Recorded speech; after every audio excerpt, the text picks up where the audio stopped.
The Vatican is often imagined as a place of quiet devotion where marble halls echo with prayer and centuries of faith seem frozen in time.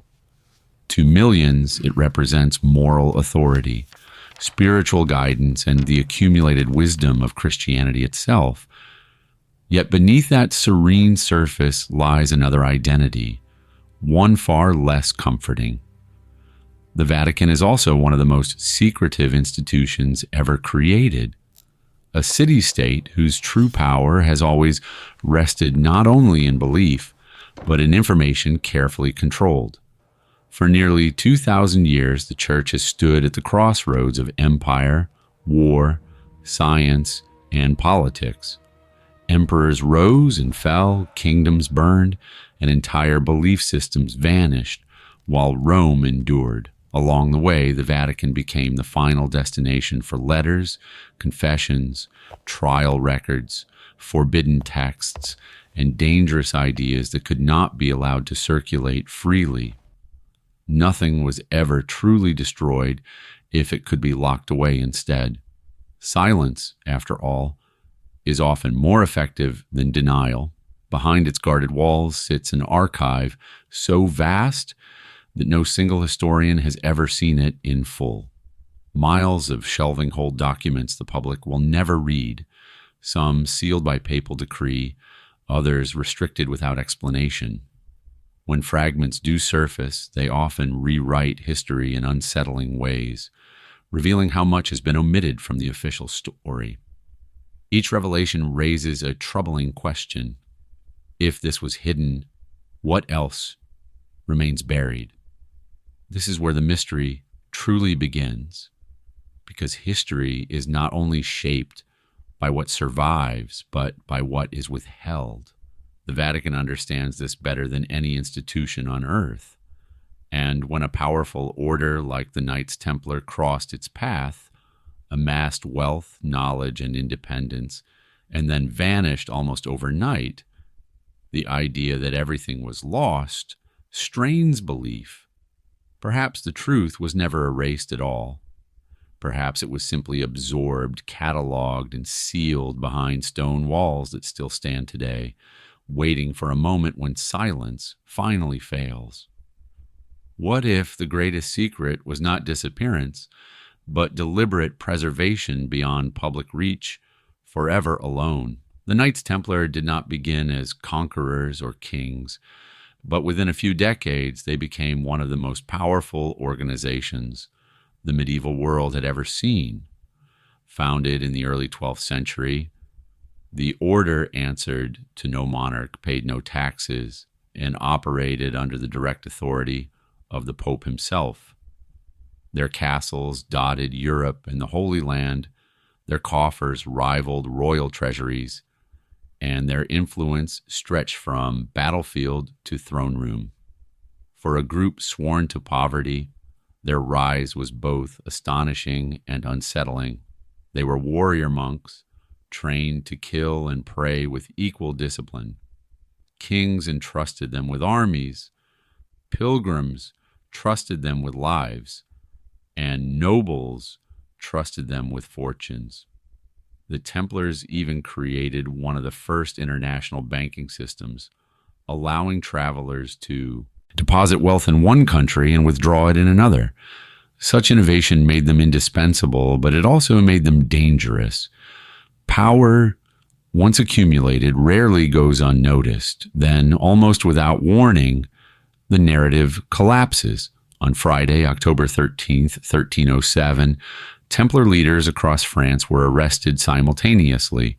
They were accused of heresy, blasphemy, idol worship, and secret rituals too shocking to repeat publicly. Confessions were extracted, trials convened, and executions carried out. Within a generation, the order was officially dissolved. To later chroniclers, it appeared decisive, even inevitable. Yet historians have never been comfortable with the speed or severity of the destruction. If the charges were true, why had the Church defended the Templars for nearly 2 centuries? If they were false, why did Rome allow the purge to proceed? Too many records contradict one another. Too many witnesses recanted. Too many questions remain unanswered. An order this vast does not simply vanish. Its wealth, knowledge, and networks do not evaporate overnight, which is why some historians suspect that Rome did not erase the Templars at all. It absorbed what mattered, silenced what threatened, and ensured the rest would be remembered only as ashes and rumor. What truly frightened the church may not have been the knights themselves, but what they knew, carried, and refused to surrender to anyone in power. What if the story never truly ended? What if the destruction of the Knights Templar was not an ending, but a transformation carefully managed behind closed doors? This question has haunted historians for centuries because the official narrative leaves too much unexplained. Orders dissolve, men die, but knowledge has a way of surviving those meant to erase it. The Vatican, more than any other institution, understands the power of containment. When dangerous ideas surface, they are not always destroyed. They are studied, classified, and buried beneath layers of authority. The sudden silence surrounding the Templars feels less like ignorance and more like restraint. Records vanish, testimonies contradict themselves. Entire chapters of history stop mid-sentence, as if someone decided the rest was never meant to be read. What makes this silence so unsettling is what came before it. The Templars had access to places few others did. They excavated sacred ground, guarded relics, and operated beyond the reach of kings. If they discovered something that challenged doctrine, hierarchy, or church's version of sacred history, the consequences would have been catastrophic. Suppression would not have been an option. Control would. Some documents hint that the Vatican knew the charges against the Templars were flawed. Others suggest private negotiations, secret absolutions, and quiet transfers of assets. If true, this means the Church not only knows what the Templars found, but may have inherited it, knowledge locked away, not because it is false, but because it is destabilizing. This is the heart of the mystery, not whether the Templars were guilty or innocent, but whether their greatest secret exists, preserved behind walls. If the story never ended, then history has been edited, and the truth may be waiting, cataloged, sealed, and guarded by those who decided the world was not ready to know yet.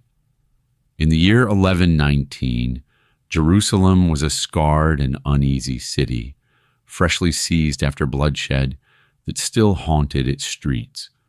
Amid the ruins, 9 knights came together under a vow that sounded almost naive. They would live in poverty, chastity, and obedience, dedicating their lives to protecting Christian pilgrims traveling to the Holy Land. No banners, no armies, no grand ambitions. Just 9 men and a promise. At least that is how the story is usually told. What immediately unsettled later historians was not the vow itself, but where these knights chose to settle. King Baldwin II granted them quarters on the Temple Mount, in a structure believed to stand atop the ruins of Solomon's Temple. This was no ordinary location. It was among the most sacred and politically sensitive sites on earth. The idea that a small, obscure group would be placed there raised questions even at the time. For nearly 9 years, the Knights accepted no new members. They performed no visible patrols. They recorded no heroic rescues. Instead, they remained largely hidden from public view, living directly above ground steeped in legend, prophecy, and forbidden memory. Critics later wondered why guards of pilgrims would need access to such a place at all. Rumors soon followed, whispers of excavations beneath the Temple Mount, of long hours spent below ground, and of discoveries never spoken of publicly. Whether true or exaggerated, the suspicion lingered. From the very beginning, the Templars appeared less like simple protectors and more like custodians of something unseen. Their sacred promise may not have been about defense alone, but about guardianship of knowledge the world was never meant to reclaim. Section 2.2, Guardians of Pilgrims, or something else. According to official records, the early Knights Templar existed for one simple reason: to protect pilgrims from bandits on the dangerous roads leading to Jerusalem. Yet when historians began examining the timeline, the story started to fray. There are surprisingly few contemporary accounts describing Templars actually escorting travelers. For an order supposedly dedicated to protection, their visible presence on pilgrimage routes was strangely minimal. Instead, the Templars focused their energy inward. They recruited selectively, maintained secrecy, and avoided public displays of power. Their headquarters remained fixed on the Temple Mount, not along the roads where danger was greatest. This contradiction has never been fully explained. Why would an order founded for defense spend so much time stationary, withdrawn, and silent? More troubling were the privileges they acquired unusually quickly. Donations poured in from nobles who had never seen a Templar fight. Lands were granted across Europe. Entire villages were handed over with no clear justification. It was as if benefactors believed they were funding something far more important than armed escorts. Some scholars suggest the Templars were acting as researchers rather than warriors. Their access to ancient sites, libraries, and ruins allowed them to study texts and relics lost to most of Europe. Others believe they were tasked with locating specific objects mentioned in Scripture, items tied to legitimacy, kingship, or divine authority. If their true mission extended beyond protection, then the pilgrim narrative may have been little more than a convenient disguise. A public explanation simple enough to discourage curiosity, while something far more significant unfolded quietly beneath the surface, beyond the reach of those asking the wrong questions. Section 2.3, the Vatican's first blind eye. What allowed the Templars to operate so freely was not strength, but protection from above. In 1139, Pope Innocent II issued a papal bull that changed everything. The Knights Templar were placed directly under papal authority, answering to no king, bishop, or local law. They could cross borders without interference, build their own churches, and collect wealth without taxation. For medieval Europe, this was unprecedented. The Vatican's endorsement transformed 9 obscure knights into an international power. Rome claimed the arrangement ensured spiritual purity and efficiency, but critics then and now have questioned the wisdom of granting such autonomy to an order shrouded in secrecy. By removing oversight, the Church also removed its ability to intervene. Why did the Vatican look away? Some believe Rome was desperate to secure influence in the Holy Land and saw the Templars as useful instruments. Others suspect the papacy was already aware of whatever the Knights were investigating beneath Jerusalem and chose cooperation over confrontation. As the Templars grew wealthier and more independent, unease spread quietly through ecclesiastical ranks. An order loyal only to the Pope became an order powerful enough to challenge him. What began as trust slowly hardened into anxiety. In empowering the Templars, the Vatican may have created something it could no longer control. That first blind eye would not remain harmless. It planted the seed for fear, suspicion, and eventually betrayal. And when Rome finally turned its gaze back towards the order, it would do so not with protection, but with devastating force. From the moment the Knights Templar were granted quarters on the Temple Mount, rumors began to circulate that their true work took place underground. The Temple Mount was not merely sacred ground, it was a layered site of collapsed civilizations, rebuilt shrines, and legends reaching back thousands of years. Beneath it lay tunnels, chambers, and ruins, long sealed by time and political fear. Officially, the Templars were forbidden to disturb the site. Unofficially, no one was watching closely enough to stop them. Contemporary records are frustratingly vague, but later chroniclers describe nights spent below ground, stone removed quietly, and passages explored without witnesses. For nearly 9 years, the order remained small, isolated, and curiously inactive on the surface. Yet below Jerusalem, something appears to have been unfolding. The absence of detailed records only deepens suspicion. In an era obsessed with documenting miracles and battles, silence is rarely accidental. Some accounts suggest the Templars uncovered ancient containers, sealed scrolls, or relics predating Christianity itself. Others speak of architectural discoveries, hidden chambers aligned with forgotten rituals and symbols inconsistent with Orthodox theology. Whether exaggerated or accurate, these stories share a troubling consistency. Whatever was found was never publicly revealed. What makes these claims so unsettling is not just their content, but the reaction that followed. There was no investigation, no formal inquiry by church authorities, no demand for disclosure.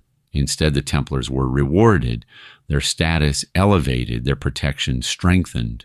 It was as if discovery, rather than violation, had earned approval. If nothing of consequence had been unearthed, silence might make sense, but silence combined with privilege suggests something else entirely. Perhaps the excavations revealed knowledge too disruptive to release, yet too valuable to destroy. Knowledge that needed to be controlled, cataloged, and kept far from public reach. The ground beneath Jerusalem may have yielded more than stone and dust. It may have yielded truths that history was never meant to confront openly again. Section 3.2, Relics, Texts, or Forbidden Knowledge. Speculation about what the Templars discovered beneath Jerusalem has endured for centuries, not because of fantasy, but because of gaps in the historical record that refuse to close. Among the most persistent theories is the idea that they recovered ancient texts, writings excluded from Scripture or erased during early church councils, texts that told a different story about the origins of faith, authority, and divine legitimacy. Some scholars believe these writings pointed to pre-Christian belief systems embedded within Judaism and older Near Eastern traditions. Others suggest they contradicted core doctrines, challenging the uniqueness of Christ or redefining the nature of God itself. In a medieval world where faith was inseparable from power, such revelations would have been explosive. To release them would have been to undermine the foundation of church authority. Relics, too, play a central role in the mystery. Legends speak of objects tied to kingship, bloodlines, and covenant, items that symbolize divine right, not through theology, but through ancestry and a continuity. If true, such relics would threaten the church's role as the ultimate intermediary between humanity and the divine. More radical theories suggest the Templars uncovered knowledge that blurred the line between religion and science.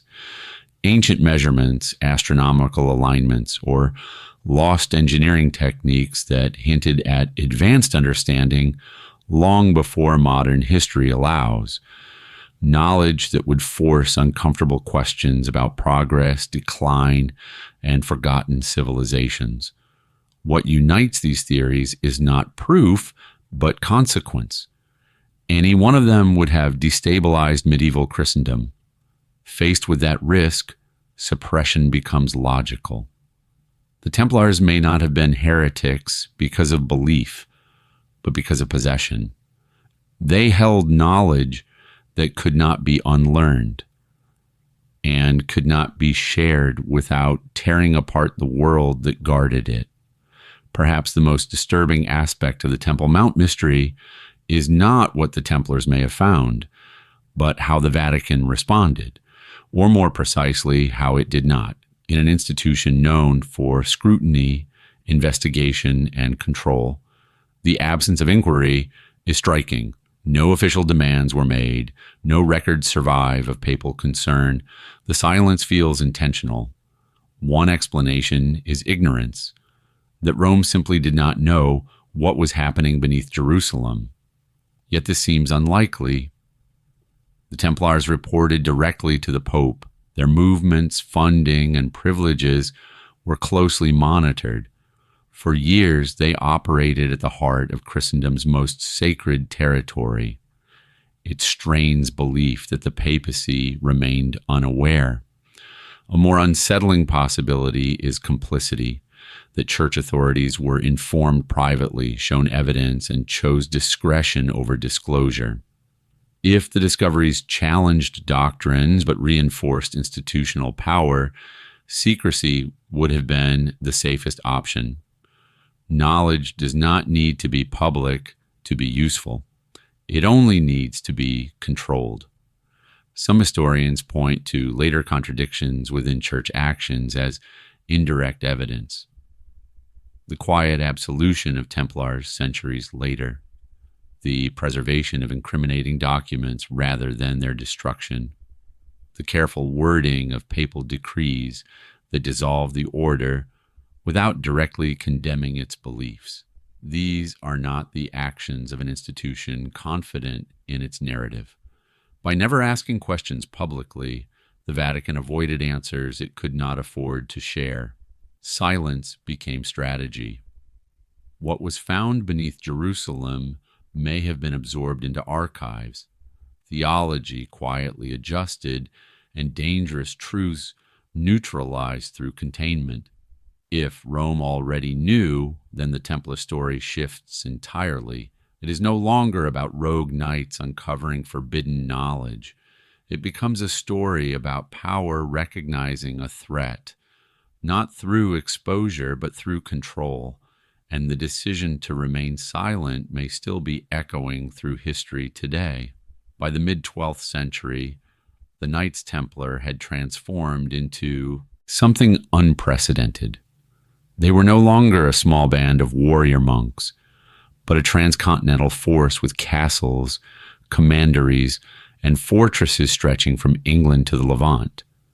Their Red Cross banners flew above strongholds that answered not to kings or emperors, but directly to the Pope. In a feudal world built on loyalty and hierarchy, this made them an anomaly. Land grants poured in from nobles seeking favor, protection, or spiritual reward. Entire estates were donated to the order, often with no clear expectation of return. With land came crops, rents, manpower, and steady income. The Templars became one of the largest landholders in Europe, yet they were exempt from local laws and taxes. Their independence allowed them to move resources across borders with ease, something no kingdom could replicate. Militarily, they were disciplined, trained, and terrifyingly effective. Templar units fought with cohesion unmatched by feudal levies, bound by strict rules and unwavering loyalty to their order. Kings relied on them in battle, yet could never fully command them. An army that could not be ordered, taxed, or restrained inevitably inspired unease. Power without accountability is always unsettling.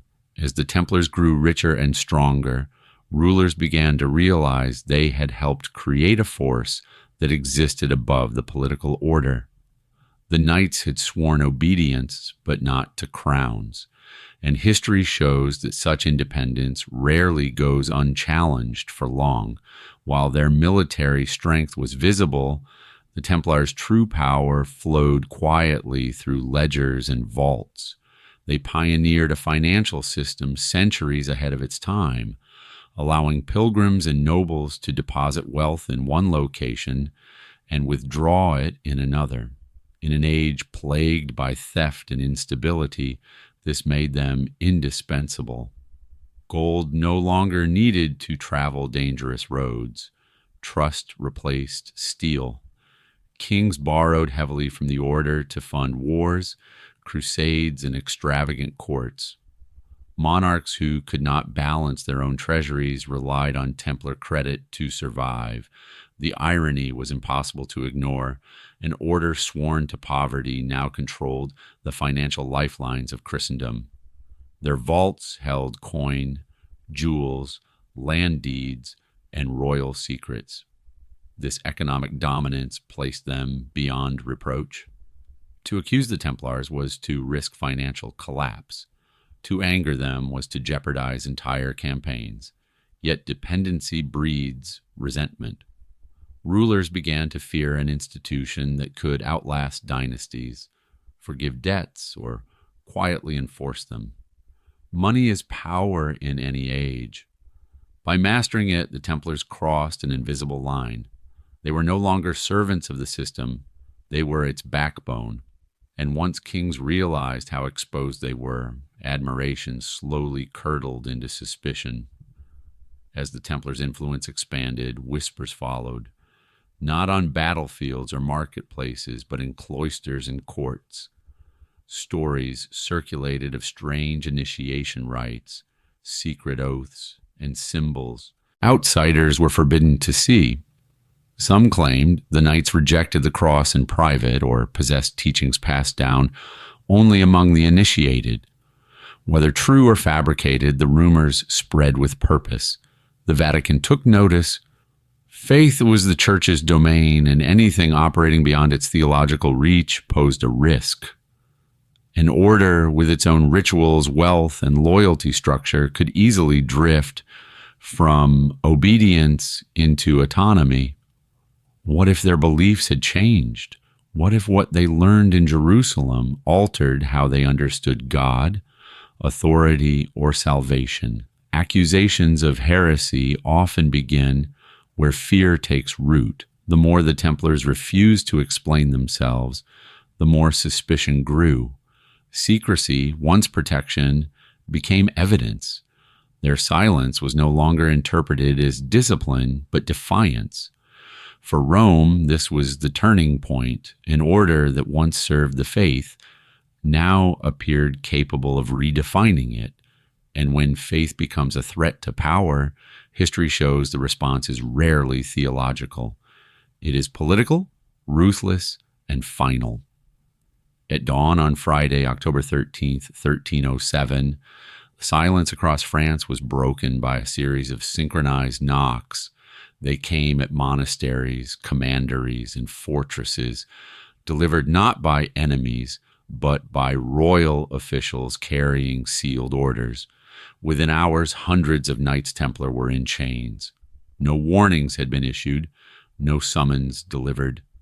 The arrests were total, sudden, and terrifyingly precise. King Philip IV of France had planned the operation in absolute secrecy. Even his closest advisors were unaware until the orders were executed. Messengers rode through the night, ensuring every arrest occurred simultaneously, preventing escape or resistance. The coordination itself was unprecedented, suggesting months of preparation and intelligence gathering. This was not a reaction, it was an execution of policy. Templar leaders, including the Grand Master Jacques de Molay, were seized without explanation. Their assets were confiscated, their properties sealed, and their reputations dismantled overnight. Across Europe, shock spread quickly. An order once celebrated as defenders of Christendom was suddenly branded criminal. The accusations were grotesque: heresy, blasphemy, idol worship, secret rituals. To the public, the speed of the collapse was bewildering. To historians, it remains deeply unsettling. Such a vast and powerful institution does not fall in a single morning unless forces far greater than justice are at work. The arrests were not the beginning of the end. They were the reveal of a plan already decided, and as Europe awoke to the news, one question lingered in stunned silence. How could something this devastating have been prepared without anyone noticing at all? Once imprisoned, the Templars faced an ordeal designed not to uncover truth, but to manufacture it. Interrogations began almost immediately, employing methods sanctioned by royal authority and tolerated by church officials. Men were stretched, burned, starved, and broken until words spilled from their mouths. Confession became survival. Under such conditions, the statements extracted were wildly inconsistent. Some knights admitted to spitting on the cross, others denied it outright. Details changed from one interrogation to the next. The same man might confess one day, recant the next, and confess again under renewed torture. Even by medieval standards, the contradictions were glaring. Church authorities reviewing the testimonies grew uneasy. Genuine heresy trials typically revealed patterns of belief, shared doctrine, or consistent ritual. The Templar confessions revealed none of this. Instead, they reflected fear, pain, and desperation. Many knights openly admitted they would say anything to make the suffering stop. What troubled officials most was not only the inconsistency, but the absence of physical evidence. No idols were produced, no forbidden texts presented, no secret temples uncovered. The case rested almost entirely on words extracted under agony. Some Templars later retracted their confessions publicly, knowing it would mean death. That alone raised disturbing questions. Men do not choose execution lightly. Their recantations suggested that the truth, whatever it was, mattered more to them than survival. The confessions secured convictions, but they also exposed cracks in the narrative. For anyone paying close attention, it became clear that this was not a pursuit of truth. It was the construction of a justification already decided in advance. At the center of the crisis stood Pope Clement IX, a man trapped between conscience and power. Evidence suggests he was deeply uneasy with the charges against the Templars. Private correspondence reveals hesitation, doubt, and frustration with King Philip's aggressive tactics. Clement initially ordered the arrests halted outside France, signaling concern rather than conviction. Yet the Pope ultimately allowed the process to continue. Under immense political pressure, he authorized inquiries, sanctioned interrogations, and eventually dissolved the order. This contradiction has puzzled historians for centuries. Why would a pope who doubted the accusations permit the destruction of an order that answered directly to him? The answer may lie in the balance of power. Philip IV was heavily indebted to the Templars and desperate to neutralize them. He controlled the levers of force. Clement controlled legitimacy but lacked military strength. Resistance could have fractured the church itself. Some scholars argue the Pope sought a compromise: eliminate the order publicly while quietly absolving its members spiritually. Others suggest Clement feared what the Templars might reveal if defended openly. If their knowledge threatened doctrine, silence may have seemed safer than exposure. The Vatican's dilemma was devastating. To protect the Church's authority, it sacrificed one of its most loyal institutions. Justice became secondary to stability. A truth was weighed against survival, and allowing the purge to proceed, Rome ensured obedience, but at a terrible cost. The decision did not end the mystery. It deepened it, because when even the Pope doubts the charges, the question is no longer whether the Templars were guilty, but what was so dangerous that their destruction became the lesser evil? For centuries, historians believed the Vatican's position on the Knights Templar was clear and final. The order was condemned, dissolved, and erased from official memory. That certainty collapsed in 2001 when a Vatican archivist uncovered a fragile parchment misfiled deep within the secret archives. Known today as the Chinon Parchment, the document had been hidden in plain sight for nearly 700 years. Its contents stunned scholars.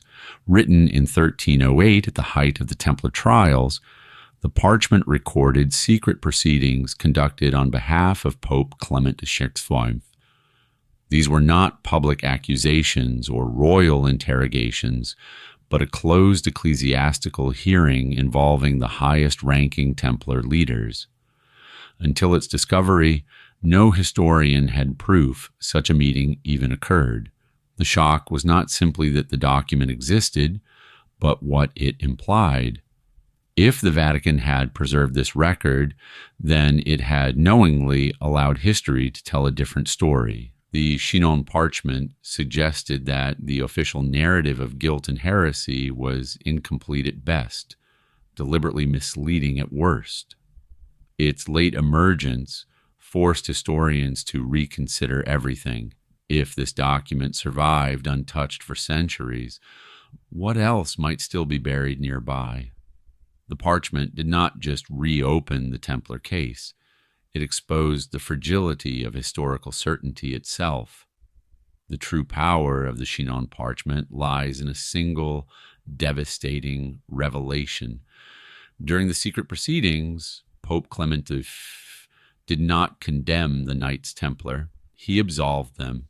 The document records that the Grand Master and other leaders confessed not to heresy, but to minor disciplinary faults, and were formally forgiven by the Church. This absolution meant everything. In medieval theology, heresy was unforgivable without repentance and submission. Clement's decision confirmed that, at least privately, the Vatican did not believe the Templars had betrayed the faith. The charges used to justify their destruction were never fully accepted at the highest level. This creates a contradiction impossible to ignore. How could an order be absolved spiritually, yet destroyed institutionally? The answer points toward politics rather than belief. The Church separated doctrine from survival. Publicly, the order was sacrificed. Privately, its soul was spared. The Chinon Parchment proves that the trials were not about heresy alone. They were about power, control, and containment. By absolving the Templars in secret, the Vatican preserved theological consistency while appeasing political necessity. The document reframes the entire tragedy. The Templars were not condemned by faith.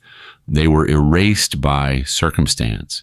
And if Rome was willing to hide absolution, it suggests other truths may have been hidden just as carefully, waiting centuries to be rediscovered. If the Vatican absolved the Templars, then why was the Chinon Parchment buried for centuries without acknowledgement? This question strikes at the heart of the mystery.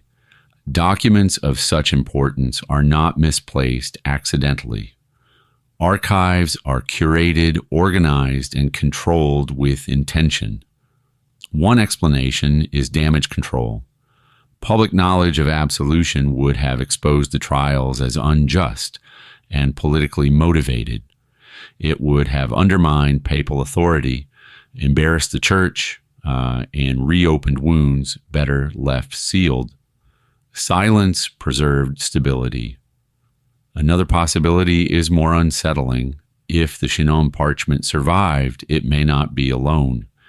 It could be part of a larger body of documents detailing negotiations, discoveries, or agreements never meant for public scrutiny. The absolution may have been only one piece of a much darker puzzle. The Vatican archives contain miles of shelving, much of it restricted without explanation. Access is granted selectively. Records vanish into classifications that defy external oversight. Historians are left to work with fragments, never the whole. The burial of the Chinon Parchment proves one thing beyond doubt. History is not only written by victors, it is curated by institutions that decide what the world is allowed to know. And if one document can rewrite the fate of the Templars, then the question is no longer whether secrets exist, but how many remain locked away, waiting for silence to finally break. Beneath the Vatican lies a repository unlike any other on earth, a place often spoken of in whispers rather than descriptions. Officially known as the Vatican Apostolic Archives, it is not a single room but an immense labyrinth of corridors, vaults, and sealed chambers stretching for miles. Shelves rise from floor to ceiling, packed with documents spanning nearly 2,000 years of human history. It is here that empires, heresies, confessions, and forbidden ideas are preserved in silence. Access is tightly controlled. Only select scholars are permitted entry, and even then, they are restricted to narrowly defined materials. Requests can be denied without explanation. Entire collections remain classified, their contents known only to a handful of clerics and archivists sworn to secrecy. Cameras are prohibited, notes are monitored, time is limited. The archive is not designed for exploration but containment.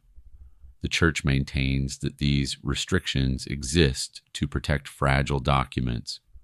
Yet critics argue that preservation alone does not explain the level of security. Armed guards, locked vaults, and multi-layered authorization suggest something more than aging parchment is being safeguarded. Over the centuries, occasional leaks and discoveries have proven that when transformative documents do exist within these walls, each revelation has altered historical understanding in uncomfortable ways. This has only fueled speculation about what remains unseen. The archive's true power lies not in what they reveal, but in what they withhold. They stand as a reminder that history, when controlled, becomes a tool. And nowhere is that control exercised more carefully than beneath the Vatican itself. When historians examine the surviving records of the Templar trials, they encounter something deeply unsettling. The documents are incomplete, testimonies end abruptly, names are scratched out, entire proceedings appear to be missing altogether. For an institution obsessed with record keeping, these gaps are impossible to ignore. Some trial transcripts survive only in fragments, while others reference documents that no longer exist. In several cases, summaries replace full accounts, raising questions about what was removed and why. Even more troubling are the redactions. High-ranking individuals disappear from the narrative without explanation, as if deliberately erased. These omissions are not random. They tend to cluster around moments of contradiction, doubt, or papal intervention. Where confessions unravel or authority hesitates, the record grows thin. This pattern suggests curation rather than decay. Historians have long argued that the removal of documents is as powerful as their creation. By controlling what survives, institutions shape memory itself. The Vatican, with centuries to refine this practice, perfected the art of selective preservation. If the Templar story appears fragmented, it may be because it was meant to. The missing records do not represent lost history. They represent history that was consciously withdrawn from view, leaving behind just enough to sustain an official narrative while concealing the parts that refuse to align. Occasionally, voices emerge from within the Vatican that deepen the mystery rather than dispel it. Former archivists, scholars, and clerics have hinted at documents too sensitive for public access. Their statements are cautious, often vague, but consistent in one regard. There are files that cannot be released without consequence. Some describe records related to suppressed trials, secret negotiations, and theological debates that never reached the public sphere. Others allude to correspondences between popes and rulers that reveal compromises far darker than official histories suggest. In these accounts, the Templars are rarely portrayed as simple heretics. They are depicted as custodians of something unresolved. The Church has repeatedly refused calls for full transparency. Each denial reinforces suspicion. If nothing remains, why guard the archives so fiercely? Why classify documents centuries old? Defenders argue that context would be misunderstood, faith shaken unnecessarily. Critics counter that truth delayed is truth denied. Between these positions stands a wall of silence that grows more imposing with time. What the Church refuses to release may never be confirmed, but history teaches that secrecy on this scale is rarely empty. Somewhere beneath the Vatican, answers may exist that would change how the past is understood, and until they are revealed, speculation will continue to fill the void left by silence. Visitors to the Vatican are taught to admire its art as expressions of divine beauty, theological clarity, and unquestioned authority. Frescoes, mosaics, sculptures, and architectural flourishes appear to tell a single unified story of faith. Yet to those who study symbols rather than surfaces, certain details feel out of place. Shapes recur where they should not. Motifs echo traditions officially condemned, and some images appear to whisper rather than proclaim. Historians have long noted symbols associated with the Knights Templar appearing subtly within Vatican spaces, crosses resembling the Templar sigil surface in decorative patterns. Paired riders, an emblem once used by the order, appear carved into marginal stonework. Even the use of specific colors and geometric arrangements has raised questions about intentional reference rather than coincidence. The Church dismisses such claims as overinterpretation.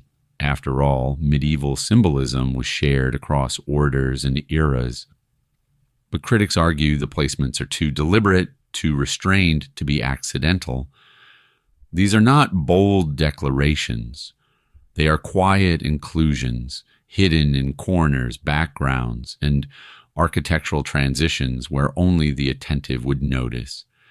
If the Templars were erased completely, their symbols should have vanished with them, yet they linger, embedded within the visual language of the institution that condemned them.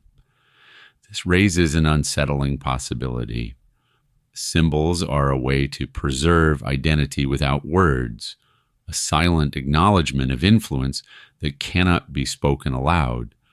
Perhaps these marks are not tributes, but reminders, or warnings, or evidence that the Templars' legacy was never truly removed, only absorbed and disguised within the very walls that claim to erase them forever. Beyond symbols, the Vatican's architecture itself has drawn intense scrutiny. Sacred geometry, the belief that certain proportions and alignments reflect divine order, guided medieval builders across Europe. Yet some architectural alignments within Vatican structures appear unusually precise, echoing patterns associated with ancient temples rather than Christian basilicas. Researchers have noted alignments that correspond to solstices, equinoxes, and celestial movements inconsistent with standard church design. Others point to floor plans based on geometric ratios linked to pre-Christian philosophies. These choices suggest builders were encoding meaning beyond decoration or functionality. If intentional, the implications are profound. Geometry does not argue, it does not preach, it simply exists, immune to censorship. encoding ideas into stone ensures they survive long after words are suppressed. For an order anticipating destruction, architecture would have been the perfect vessel. Skeptics argue coincidence, artistic freedom, or later renovations explain these features. Yet the persistence of such patterns across multiple sites weakens that defense.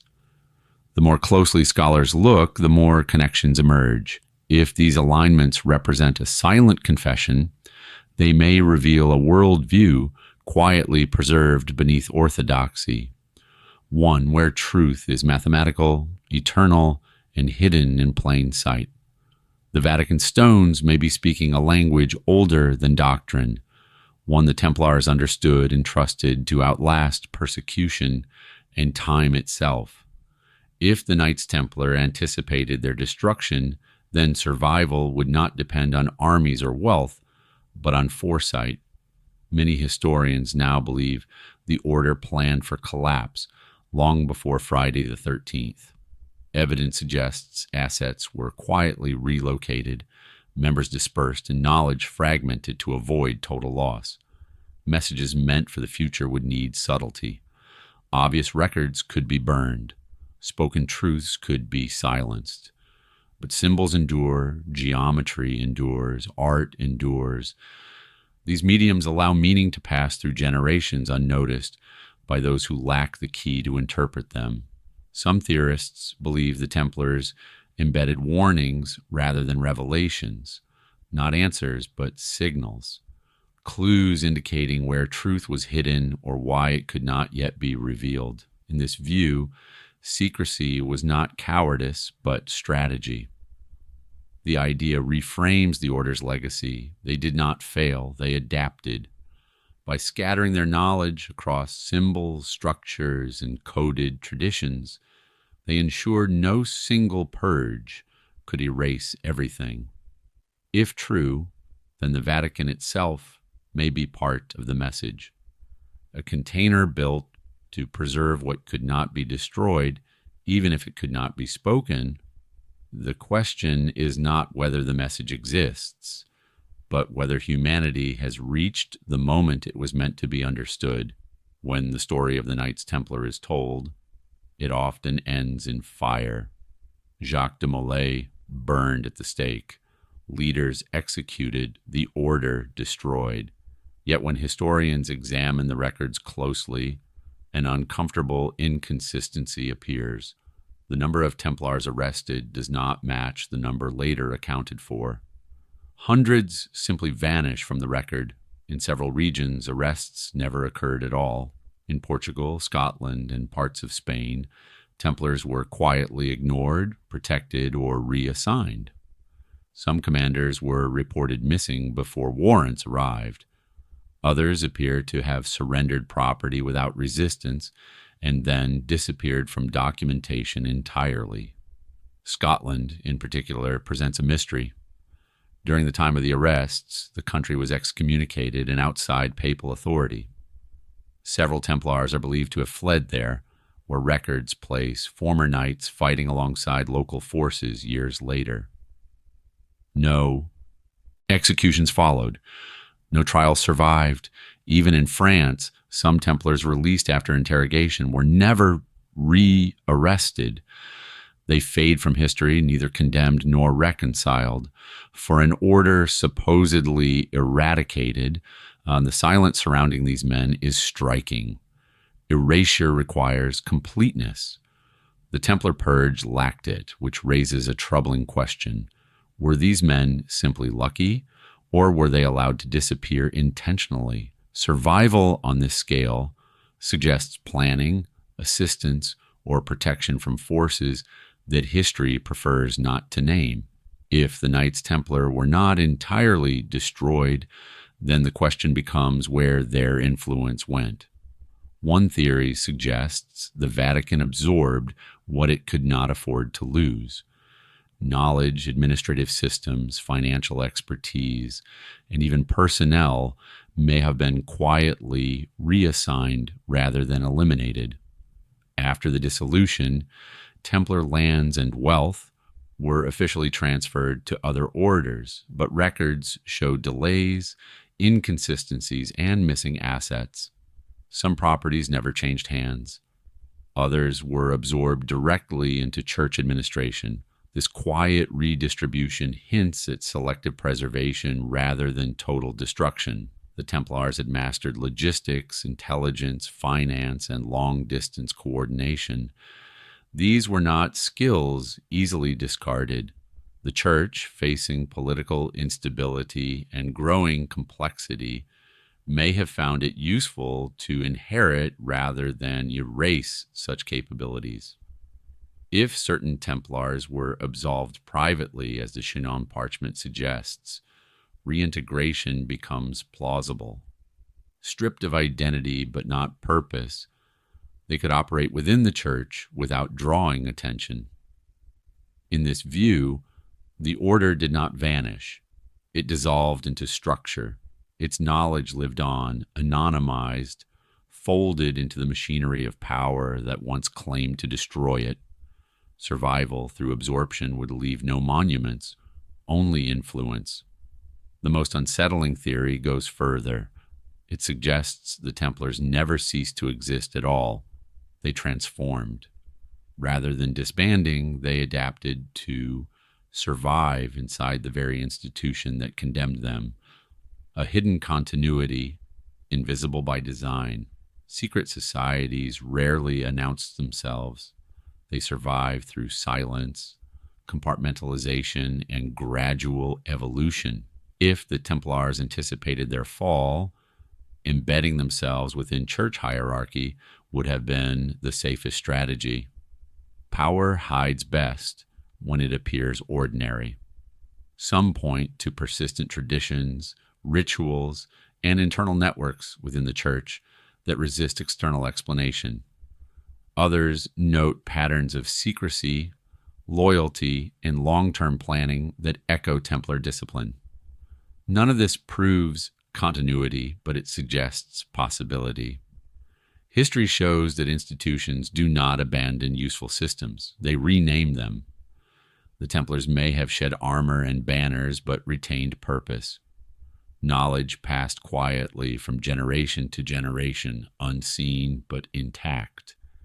If this is true, then the sure Templar story did not end in 1314. It continued behind closed doors, beneath vestments, and within walls that learned to keep secrets better than knights ever could. The Vatican's authority rests not only on faith, but on continuity. It presents itself as the unbroken steward of sacred truth, extending from antiquity to the modern world. The mystery of the Knights Templar threatens that image because it suggests interruption, concealment, and selective storytelling. If the Church knowingly hid absolution, suppressed discoveries, or absorbed forbidden knowledge, then authority becomes negotiated rather than divine. Modern Catholicism depends on legitimacy rooted in history. Every doctrine, ritual, and claim of succession relies on trust in the past.